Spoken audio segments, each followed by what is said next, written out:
మా latest videos కోసం మా ఈ తెలుగు న్యూస్ ఛానల్ సబ్స్క్రైబ్ చేసి గంట సింబల్ యాక్టివేట్ చేసుకోండి. రేపు అష్టమి చాలా అద్భుతమైన రోజు. ఈ రోజున మర్చిపోకుండా లవంగాలతో ఇలా చేస్తే చాలు 2 నిమిషాల్లో అదృష్టం పట్టి ధనవర్షం కురుస్తుంది. మీ జీవితం మారిపోతుంది. మీకు అద్భుతమైన ఫలితాలు వస్తాయని పరిహార శాస్త్రంలో ఉంది. లవంగాల పరిహారం మన అందరికీ తెలిసిందే కదా. లవంగాలతో ఏ పని చేసినా తప్పకుండా ఫలితం వస్తుంది. రేపు అష్టమి రోజు లవంగాల పరిహారం చేసుకోవటం వల్ల అష్ట కష్టాల నుంచి మీరు బయటపడగలుగుతారు. ఒక్కసారి ఈ పరిహారాన్ని ప్రయత్నించండి. తప్పకుండా ధన ద్వారాలు తెరుచుకుని ధనం వస్తుంది. మీ జీవితం అద్భుతంగా మారిపోతుంది. బిచ్చగాడు సైతం కుబేరుడిలాగా మారిపోతారు. అష్టమి చాలా శక్తివంతమైన తిథి కాబట్టి ఈ రోజున లవంగాలను తీసుకోండి. సాధారణంగా అందరి ఇళ్లలో లవంగాలు ఉంటాయి కాబట్టి వాటితో పరిహారం చేస్తే తప్పకుండా సిద్ధించి మంచి శుభ ఫలితాలు కూడా ఈ లవంగాల పరిహారం ఇస్తుంది. మనకు ధనం పెంచుకోవడానికి ఉపయోగపడుతుంది. ఈ లవంగాల పరిహారం ఆర్థికంగా కొంతమందికి అస్సలు కూడా బాగుండదు. ఎప్పుడు చూసినా డబ్బు రాక చాలా ఇబ్బంది పడిపోతూ ఉంటారు. కొంతమంది అనుకుంటూ ఉంటారు, మేము ఎంత కష్టపడ్డా కానీ మా దగ్గరకు అయితే డబ్బే రాదు, ఏం చేయాలో అర్థం కాదు అని బాధపడుతూ ఉంటారు కదా. అలాంటి వాళ్ళు ఇప్పుడు మనం చెప్పుకోబోయే విధంగా ఈ చిన్న పని చేసుకోండి, సరిపోతుంది. అష్టమి రోజు లవంగాలతో 2 పరిహారాలు చేయాలి.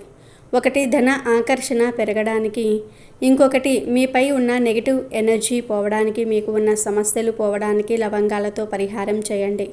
తప్పకుండా మంచి ఫలితాలను పొందుతారు. మానవుడి యొక్క జీవితాన్ని మార్చుకోవడానికి ఈ లవంగాలు బాగా పనిచేస్తాయి.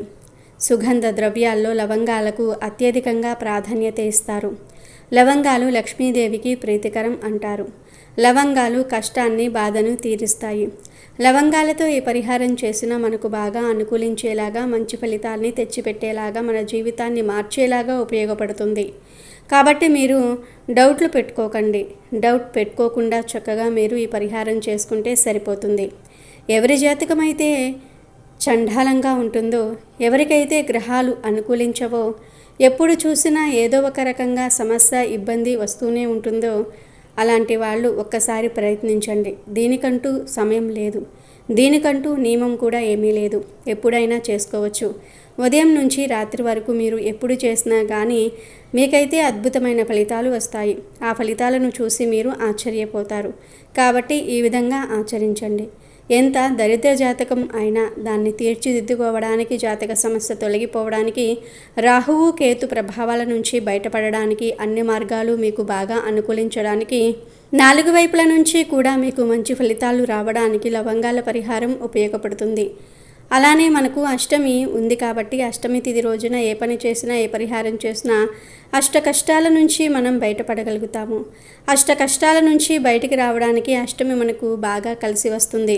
మరి అష్టమి రోజు లవంగాలతో ఏ 2 పరిహారాలు చేయాలో ఇప్పుడు మనం ఈ వీడియోలో వివరంగా తెలుసుకుందాం.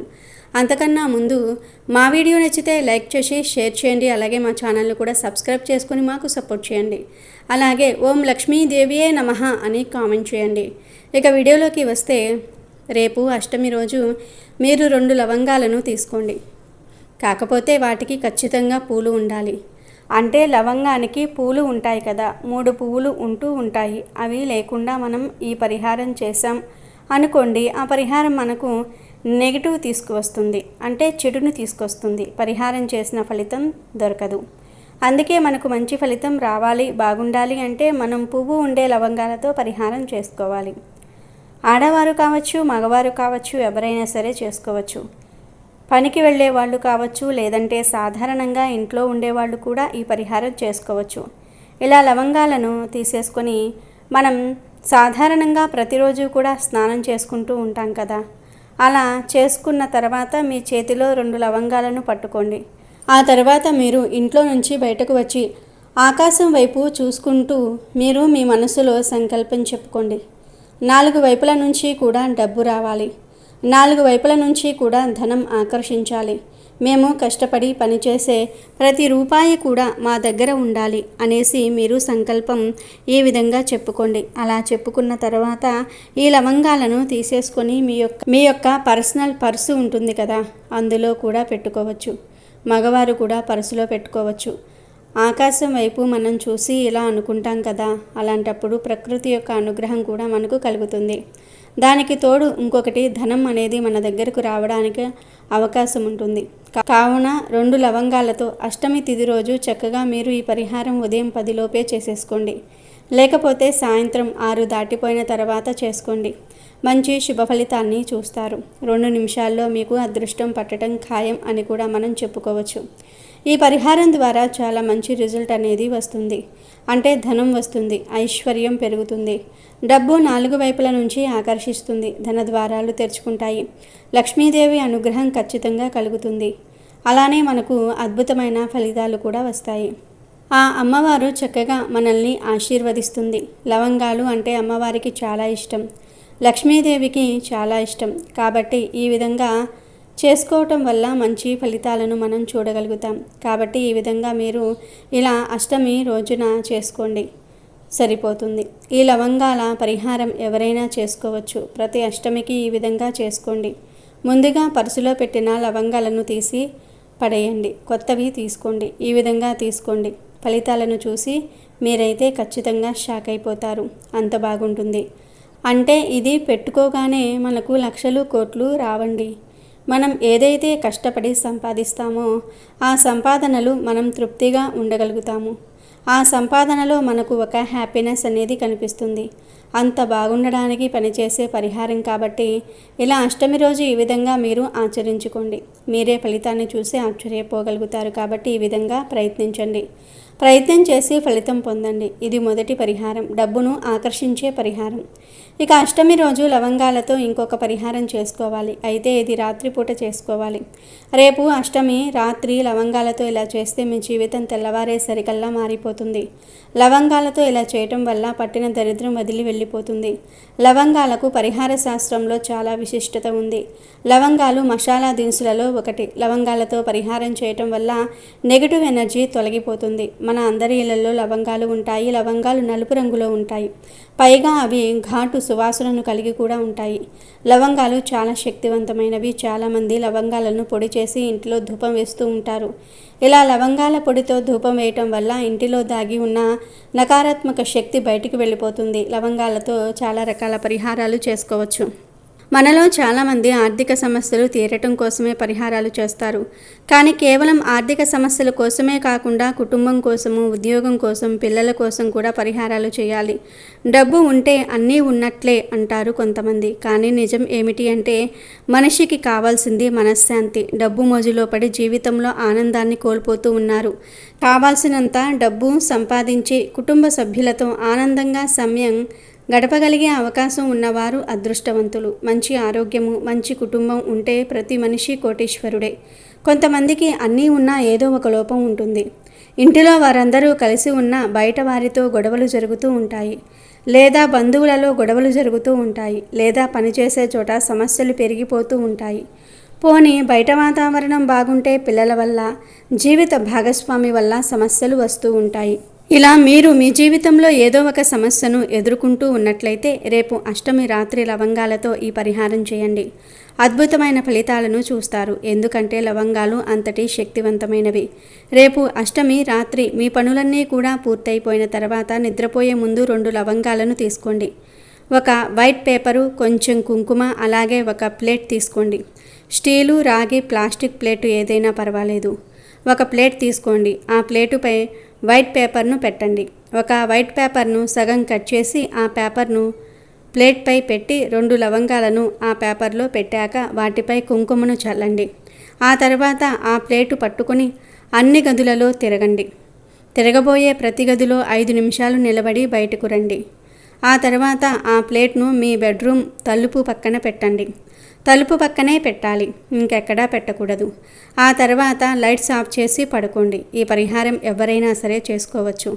ఈ పరిహారం ప్రతిరోజు చేసినా మంచిదే, లేదా ప్రతి అష్టమి రాత్రి చేయండి. ఇలా చేయటం వల్ల తరచూ మీ ఇంట్లో జరిగే గొడవలు ఆగిపోతాయి. పిల్లలు బాగా చదువుకుంటారు, మీ మాట వింటారు, మీ జీవిత భాగస్వామి కూడా మీకు అనుకూలంగా మారుతారు. లవంగాలు, కుంకుమ అనేవి చాలా శక్తివంతమైనవి. పైగా అవి మన ఇంటిలోనే ఉంటాయి. ఈ పరిహారం కోసం మీరు రూపాయి కూడా ఖర్చు పెట్టవలసిన అవసరం లేదు. ఇది చాలా సింపుల్ పరిహారం కాబట్టి ప్రతి ఒక్కరూ కూడా తప్పకుండా చేయండి. ఇక వాటిని మరుసటి రోజు ఉదయం తీసేయండి. లవంగాలను, కుంకుమను పొట్లం కట్టి బయట ఏదైనా ఖాళీ ప్లేస్లో పడేయండి. పారే నీరు మీకు అందుబాటులో ఉంటే అక్కడ పడేయండి. తర్వాత తిరిగి వెనక్కి చూడకుండా ఇంటికి వచ్చి కాళ్ళు చేతులు కడుక్కోండి. మాకు బాగా నరదృష్టి ఉంది, మా ఇంటిలో బాగా సమస్యలు ఉన్నాయి అనుకునేవారు కుదిరితే ప్రతి అష్టమి రోజు ఈ పరిహారం చేయండి. మార్పు అనేది గమనించండి. మీ జీవితంలో ఉన్న సమస్యలు తప్పకుండా పోతాయి. మీరు ఆనందంగా కుటుంబంతో సమయం గడుపుతారు. ఆర్థిక సమస్యలు కూడా తీరిపోతాయి. ఎందుకంటే లవంగాలు మరియు కుంకుమ లక్ష్మీదేవికి ప్రీతికరమైనవే. వీటితో పరిహారం చేస్తే లక్ష్మీదేవి కూడా బాగా ప్రసన్నమవుతుంది. ఆ తల్లి కరుణా కటాక్షాలు మీపై, మీ కుటుంబంపై ఉంటాయి. కనుక ప్రతి ఒక్కరూ రేపు అష్టమి రాత్రికి లవంగాలతో ఈ పరిహారాన్ని చేయటం మీ జీవితంలో ఉన్న బాధలను తొలగించుకుని ఆనందంగా, సంతోషంగా జీవించండి. మానవ జీవితంలో చాలా జాతక సమస్యలు ఉంటాయి.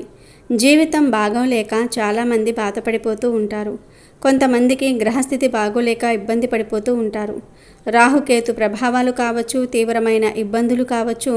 దానికి తోడు ఇంకొకటి మానసిక ప్రశాంతత లేకపోవటం, అంటే మానసిక పరిస్థితి కూడా బాగోలేకపోవటం. ఇవన్నీ కూడా సర్వసాధారణంగా మానవుడిలో మనం చూస్తూ ఉంటాము. ఇలాంటి సిమ్టమ్స్ మీరు కనుక ఎదుర్కొంటున్నట్లు అయితే ఈ చిన్న పరిహారం చేసేసుకోండి. కేవలం లవంగాలతో ఇలా ఈ విధంగా చేసుకోవటం వల్ల తప్పకుండా ఫలితం వస్తుంది. ముఖ్యంగా లవంగాలతో రాత్రి సమయంలో ఈ పరిహారం చేయటం వలన చాలా రకాల ప్రయోజనాలు కలుగుతాయని పరిహార శాస్త్రంలో చెప్పబడింది. లవంగాలకు నెగిటివ్ ఎనర్జీని లాగేసుకునే శక్తి ఉంది. సాధారణంగా నెగిటివ్ ఎనర్జీ యొక్క ప్రభావం రాత్రి సమయంలో ఎక్కువగా ఉంటుంది. కనుక ప్రతి ఒక్కరూ కూడా అష్టమి తిథి రోజున మర్చిపోకుండా చేయండి. క్షణంలో మీ దరిద్రాలు పోయి ఇంట్లోకి డబ్బు దూసుకు వస్తుంది. మీకు ఉండే దరిద్రాలన్నీ కూడా పోయి మీ సుడి తిరిగిపోతుంది. మీకు ఉండే కష్టాలు పోతాయి. మీకు అద్భుతమైన ఫలితాలు వస్తాయి. మీ చెడంతా కూడా పోతుంది. లవంగాల పరిహారం అనేది అత్యంత శక్తివంతమైనదిగా, చాలా పవిత్రతను కలిగి ఉంటుంది. ఎందుకంటే లవంగాలు చూడడానికి చాలా చిన్నవిగా ఉంటాయి. లవంగాలతో మనం ఏది చేసుకున్నా కానీ మనకు బాగా కలిసి వస్తుంది. అద్భుతమైన రిజల్ట్ను ఇచ్చే ఈ పరిహారం ఎవరైతే నమ్మకంతో ఈ రోజున లవంగాల పరిహారం చేసుకుంటారో వారికి ఉండే ఇబ్బందులన్నీ కూడా తొలగిపోతాయి. ముఖ్యంగా దిష్టి దోషాల నుంచి బయటపడతారు. అనేక రకాల ఇబ్బందుల నుంచి బయటపడడానికి లవంగాల పరిహారం పర్ఫెక్ట్గా పనిచేస్తుంది. కాబట్టి పరిహారం చేయండి. చేసేసి పరిహారం సిద్ధించబడేలాగా చేసుకోండి. మంచి ఫలితాన్ని పొందండి. లవంగాలు తాంత్రిక పరిహారాల్లో అధికంగా ఉపయోగిస్తూ ఉంటారు. చాలామంది లవంగాలతో అనేక రకాల పరిహారాలు చేస్తారు. లవంగాలు దిష్టి దోషాలతో పాటు కొన్ని రకాల భూత, ప్రేత, పిశాచాల నుండి కూడా మనకు విముక్తిని కలిగించడానికి లవంగాల పరిహారాలు ఉపయోగపడతాయి. కాబట్టి రేపు అష్టమి తిథి రోజు లవంగాలతో ఈ పరిహారాలను చేసుకొని మీకు ఉన్న దరిద్రాన్ని తరిమి కొట్టండి. అదృష్టాన్ని పొందండి. ఒకసారి ధర్మదేవతకు లక్ష్మీదేవికి వాదన జరిగింది. ధర్మదేవత నేనే గొప్ప అంటే కాదు, నేనే గొప్ప అని లక్ష్మీదేవి వాదించుకున్నారు. ఇద్దరూ కలిసి తమలో ఎవరు గొప్పవారో తెలుసుకుందామని దేవరాజు అయిన ఇంద్రుని దగ్గరకు వెళ్ళారు. ధర్మదేవత, లక్ష్మీదేవి కలిసి ఇంద్రలోకానికి వెళ్ళగానే ఇంద్రుడు మీరిద్దరూ అనుకోకుండా స్వర్గానికి రావడానికి గల కారణమేమిటని అడిగాడు. అప్పుడు లక్ష్మీదేవి ఇలా చెప్తుంది. ఈ ధర్మము కంటే నేనే గొప్ప అని చెప్పినా కూడా ఈ ధర్మదేవత అంగీకరించటం లేదు. నేను లేకపోతే ఎటువంటి వారికైనా జీవితమే లేదు. అందుకే నేనే గొప్పని, నేనే శ్రేష్టమని చెప్పినా కూడా ఈ ధర్మదేవత ఒప్పుకోవటం లేదని లక్ష్మీదేవి చెప్పింది. తరువాత ధర్మదేవత కూడా మాట్లాడుతూ ధర్మం లేని జీవితం ఔన్నత్యాన్ని పొందలేదు. లక్ష్మి లేకపోయినా సరే గాని ధర్మం మాత్రం ఉండాలి. అందుకే నేను లక్ష్మీదేవి కంటే గొప్పదాన్ని అని ఇంద్రునితో చెప్పింది. ధర్మదేవత, లక్ష్మీదేవి కలిసి ఇంద్రునికి తమలో గొప్పవారెవరో చెప్పమని అడిగారు. ఇంద్రుడు సంశయంలో పడ్డాడు. లక్ష్మీదేవి గొప్పదని చెప్తే ధర్మదేవత వెళ్ళిపోతుంది. ధర్మము లేని రాజ్యము సుభిక్షంగా ఉండదు. అధర్మ పాలనలో ఈ స్వర్గం కూడా నరకంగా మారిపోతుంది. అలాగే ధర్మదేవత గొప్పదని చెప్తే లక్ష్మీదేవి ఆగ్రహించి అలిగి వెళ్ళిపోతుంది. లక్ష్మి లేని జీవితం నిరర్ధకమైనది. లక్ష్మీదేవి లేకపోతే నేను నా స్వర్గాన్ని కోల్పోయే ప్రమాదం కూడా ఉంది. కనుక వీరిద్దరిలో ఎవరు గొప్పవారు తేల్చటం ఎలాగా అని ఆలోచించి ఒక మాటను చెప్పాడు ఇంద్రుడు. మీ ఇద్దరిలో ఒకరిని ఎక్కువని ఒకరిని తక్కువని నేను చెప్పలేను. ఎందుకంటే మీ ఇద్దరూ లేనిదే ఈ స్వర్గం శూన్యమవుతుంది. కాబట్టి మీ సందేహాన్ని తీర్చి మీకు సరైన న్యాయమైన సమాధానం చెప్పేవాడు భూలోకంలో ఉన్నాడు. అతని పేరు విక్రమాదిత్య మహారాజు. అతనే మీ సమస్యకు పరిష్కారాన్ని చెప్పగలరని ఇంద్రుడు లక్ష్మీదేవిని ధర్మదేవతను భూలోకానికి పంపించాడు. భూలోకానికి వచ్చిన లక్ష్మీదేవి ధర్మదేవత విక్రమాదిత్య మహారాజు దర్బార్కు వెళ్ళారు. వారిని చూడగానే విక్రమాదిత్యుడు వినమ్రంగా నమస్కరించి, ఒకరు ధర్మదేవత, మరొకరు సంపదకు దేవత, మీరిద్దరూ నా రాజ్యానికి రావడానికి గల కారణమేమిటని అడిగాడు. లక్ష్మీదేవి ధర్మదేవత, మా ఇద్దరిలో ఎవరు గొప్పవారు, ఎవరు శ్రేష్టమైన వారో తేల్చుకోలేక నీ వద్దకు వచ్చామని చెప్తూ, మా ఇద్దరిలో ఎవరు గొప్పవారు, ఎవరు శ్రేష్టమైన వారు నువ్వే చెప్పాలని విక్రమాదిత్య మహారాజుతో అన్నారు.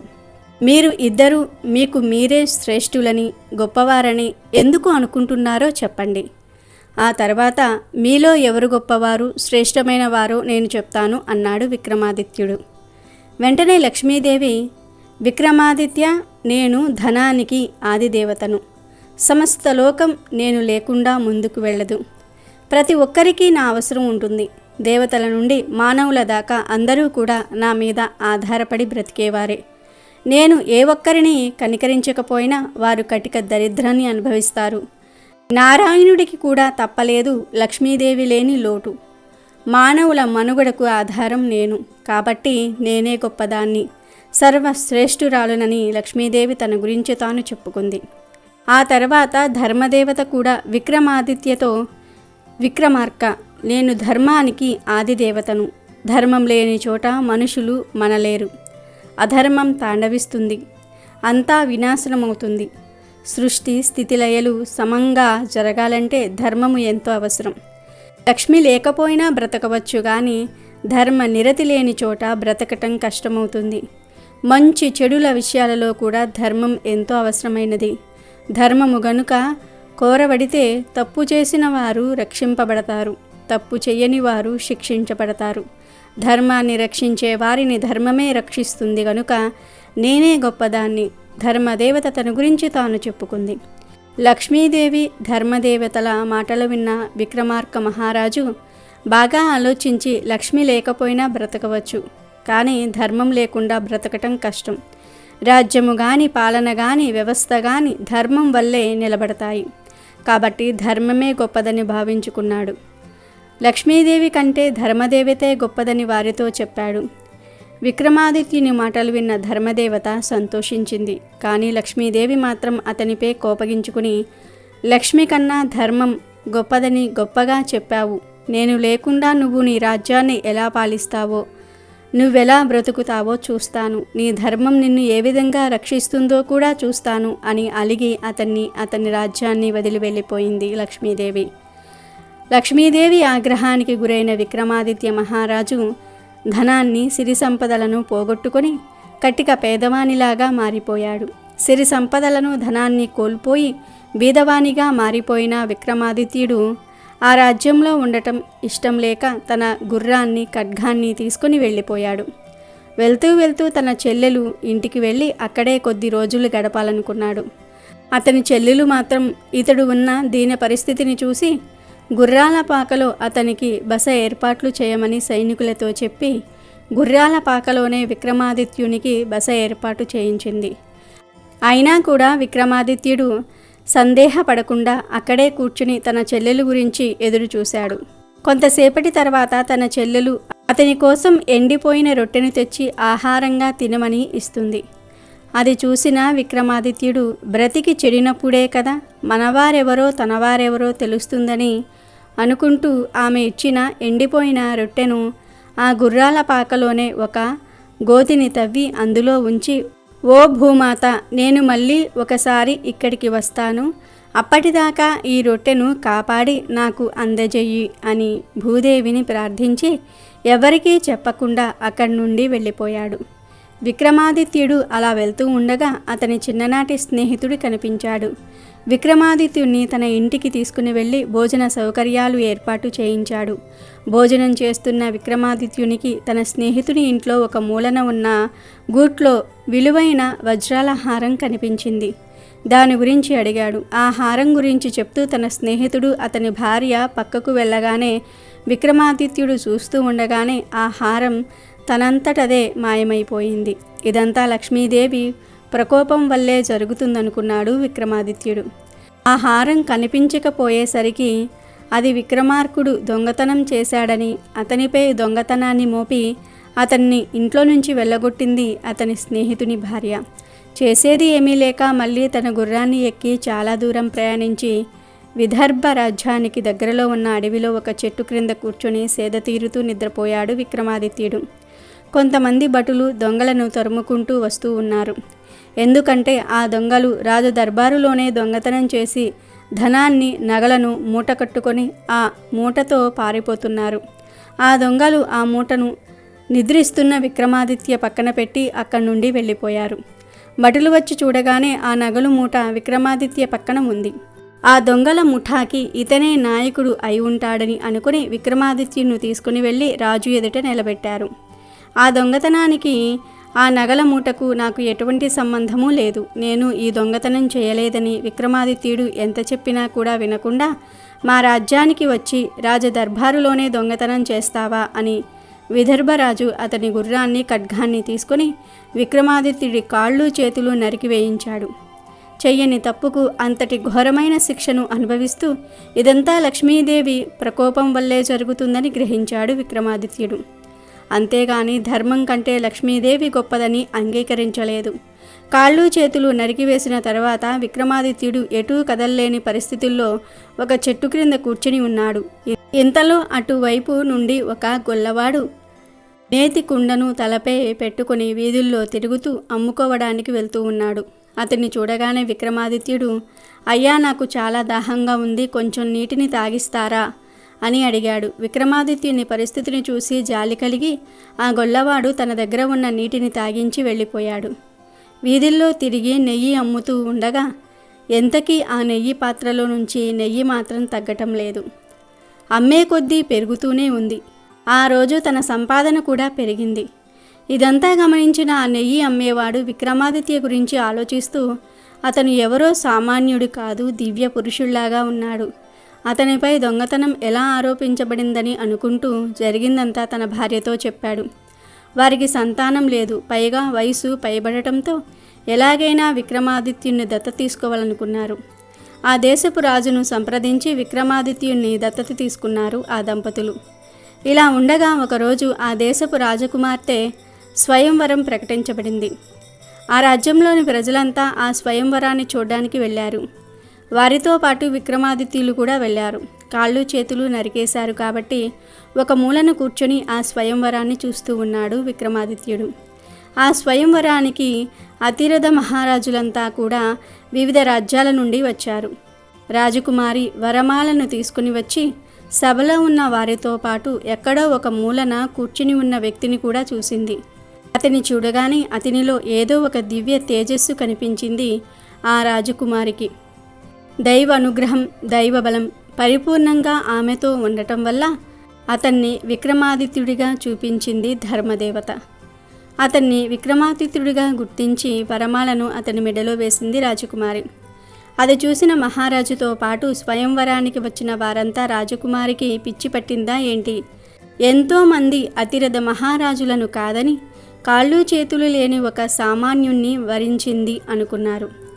ఆ విధంగా విదర్భ రాజకుమారి విక్రమాదిత్యను వరించి అతనితో కలిసి అతన్ని దత్త తీసుకున్న వారి ఇంటికి వెళ్ళిపోయింది. ఈ విధంగా కొంతకాలం ఒక సాధారణ జీవితం అక్కడే గడిపిన తర్వాత ఒకరోజు విక్రమాదిత్యుడు అతని భార్యను పిలిచి తన పుట్టింటికి వెళ్ళి అక్కడ బంధించి ఉన్న తన గుర్రాన్ని, ఖడ్గాన్ని తీసుకురమ్మని చెప్పాడు.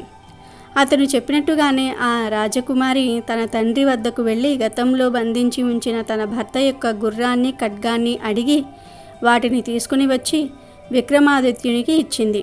విక్రమాదిత్యుడు ఆ గుర్రంపై తనను ఎక్కించమని చెప్పాడు. మీకు కాళ్ళు చేతులు లేవు, గుర్రంపైకి ఎక్కితే పడిపోతారు అని భార్య ఏడుస్తూ చెప్పింది. కానీ విక్రమాదిత్యుడు మాత్రం మరేం పర్వాలేదు, నన్ను ఈ గుర్రంపై ఎక్కించి నా ఖడ్గాన్ని నా భుజానికి తగిలించండి అని చెప్పాడు.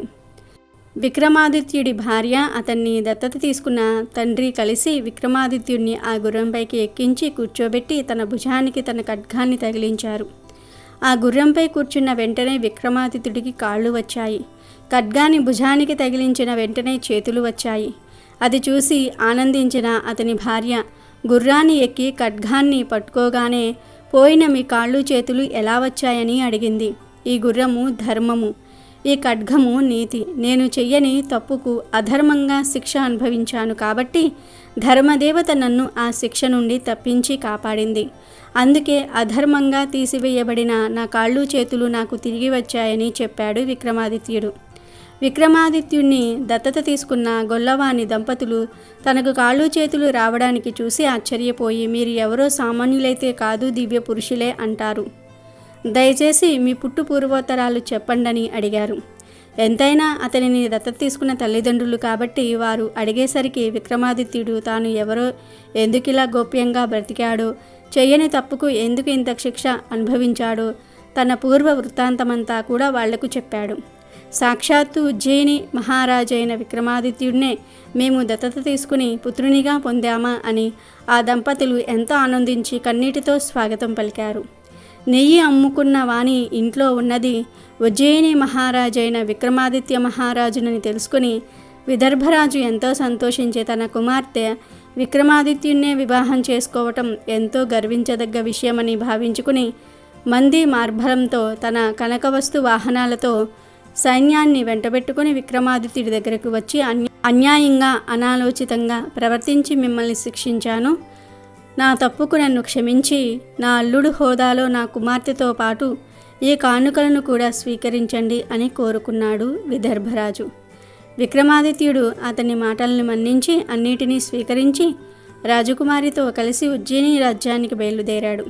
విక్రమాదిత్యుడు పెంచిన తల్లిదండ్రులను, భార్యను రథంపై ఎక్కించి తన ధన కనక వస్తువాహనాలతో సైన్యాన్ని వెంటబెట్టుకుని ఉజ్జయిని నగరానికి వెళ్తూ మార్గం మధ్యంలో ఉన్న తన చెల్లెలు ఇంటికి వెళ్ళాడు. విక్రమాదిత్యుడి దగ్గర రాజ్యం, ధనం, ఐశ్వర్యము, పదవి లాంటివి లేనప్పుడు సొంత అన్నయ్యని కూడా చూడకుండా అతని చులకనగా చూసి గుర్రాల పాకలో ఉండమని చెప్పిన అదే చెల్లెలు ఇప్పుడు మాత్రం రాజమహల్లోనికి విక్రమాదిత్యుడిని స్వయంగా ఆహ్వానించింది. ఎందుకంటే ఇప్పుడు అతని దగ్గర పదవి, రాజ్యము, ధనము, ఐశ్వర్యము వంటివి ఉన్నాయి కాబట్టి. కానీ విక్రమాదిత్యుడు మాత్రం తన చెల్లెల ఆహ్వానాన్ని మన్నించకుండా తన చెల్లెలు చెయ్యి పట్టుకుని గుర్రాల పాక దగ్గరకు వెళ్ళి గతంలో తాను భూమాత ఒడిలో దాచిన ఎండిపోయిన రొట్టెను తీసుకొని ఆ రొట్టెను చూపిస్తూ తన చెల్లెలతో అంటున్నాడు, ఈ రొట్టెనే కదా నువ్వు నాకు తినమని ఇచ్చావు. నేను దీన్ని ఎంతో ఇష్టంగా తింటాను. ఎండిపోయిన రొట్టె ఇచ్చినందుకు నాకు నీపై ఎలాంటి కోపము లేదు. కానీ ఒక మాట చెప్తాను, శ్రద్ధగా విను. ఎవరైనా బాగా చితికిపోయి సర్వం కోల్పోయి మన దగ్గరకు వస్తే వారిని ఆదరించాలి. అదే నీ ధర్మం అవుతుంది. ఆ ధర్మమే నిన్ను కాపాడుతుంది. అంతేగాని అన్నీ కోల్పోయి బికారిల్లా మారారు, వీరికి మర్యాద చేయటం ఏమిటి అని చులకనగా చూడకూడదు. ఎందుకంటే అన్ని రోజులు ఒకేలాగా ఉండవు. కష్టాలు వచ్చినప్పుడే తనవారెవరో మనవారెవరో తెలుస్తుందని చెప్పి అక్కడి నుండి వెళ్ళిపోయాడు విక్రమాదిత్యుడు. ఆ తర్వాత తన స్నేహితుడిని కలిశాడు విక్రమాదిత్యుడు. సర్వం కోల్పోయి తినడానికి తిండి లేని సమయంలో నన్ను ఆదుకొని ఆశ్రయం కల్పించి భోజనం పెట్టి నిజమైన స్నేహితుడని నిరూపించుకున్నావు. నీ స్నేహ దర్భాన్ని కాపాడావు. నీలాంటి స్నేహితుడు ఉండటం నా అదృష్టం. కష్టాల్లో ఉన్నప్పుడు ఆదుకునేవాడే నిజమైన మిత్రుడు అవుతాడు అంటూ అతని భార్యను కలిసి, అమ్మ, నేను మీ హారాన్ని దొంగిలించానని నాపై నిందలు వేసి అవమానించి నానా మాటలు ఆడి నన్ను ఇంట్లో నుంచి వెళ్ళగొట్టారు. భరించరాని బాధలో ఉండి మీ ఇంటికి ఎవరైనా వస్తే వారిని ఆదరించకపోయినా పర్వాలేదు, కానీ నిందలు వేసి అవమానించటం మహాపాపం అవుతుందని ఆమెతో కూడా చెప్పి అక్కడి నుండి తన రాజ్యానికి బయలుదేరి వెళ్ళిపోయాడు. విక్రమాదిత్యుడు పరివారంతో ఉజ్జయిని నగరానికి రాగానే ఆ నగర ప్రధాన ద్వారం దగ్గర లక్ష్మీదేవి స్వాగతం పలుకుతూ ఎదురు చూస్తూ ఉంది. ప్రధాన ద్వారం దగ్గర లక్ష్మీదేవిని చూడగానే విక్రమాదిత్యుడు రథాన్ని దిగి లక్ష్మీదేవికి వినమ్రపూర్వకంగా నమస్కరించాడు. అప్పుడు లక్ష్మీదేవి ఆశీర్వదిస్తూ, ఈ తల్లిని మన్నించగలవా విక్రమార్క అని అడిగింది. నేను మిమ్మల్ని మన్నించటమేమిటమ్మా, నేను ఏదైనా తప్పు చేసి ఉంటే నన్ను క్షమించండి తల్లి అని లక్ష్మీదేవి పాదాల్ని పట్టుకున్నాడు విక్రమాదిత్యుడు. లక్ష్మీదేవి విక్రమాదిత్యుడితో అంటుంది, నాకంటే ధర్మదేవతే గొప్పదని శ్రేష్టమైనదని నీవు చెప్పినప్పుడు ఎలాగైనా ఆ ధర్మదేవత కంటే నేనే గొప్పదాన్ని అని నీతో అనిపించుకోవాలని నీకు ఎన్నో పరీక్షలు పెట్టి నిన్ను అష్ట కష్టాల పాలు చేశాను. అయినా సరే నువ్వు ధర్మదేవత కంటే లక్ష్మీదేవి గొప్పదని ఎప్పుడూ ఒప్పుకోలేదు. లక్ష్మి కంటే ధర్మమే గొప్పదని చెప్పి ధర్మాన్ని కాపాడారు. ఆ ధర్మమే నిన్ను రక్షిస్తూ వచ్చింది. నేను కూడా లక్ష్మి కంటే ధర్మమే గొప్పదని, లక్ష్మి కంటే ధర్మమే శ్రేష్టమైనదని ఒప్పుకుంటున్నాను అని చెప్పింది లక్ష్మీదేవి. అంతేకాకుండా లక్ష్మీదేవి సమస్త లోకానికి ఒక వర్షాన్ని ఇచ్చింది. ఎక్కడైతే ధర్మం 4 పాదాల మీద నిలబడుతుంది అక్కడ లక్ష్మీ సంతోషంతో నాట్యం చేస్తుంది.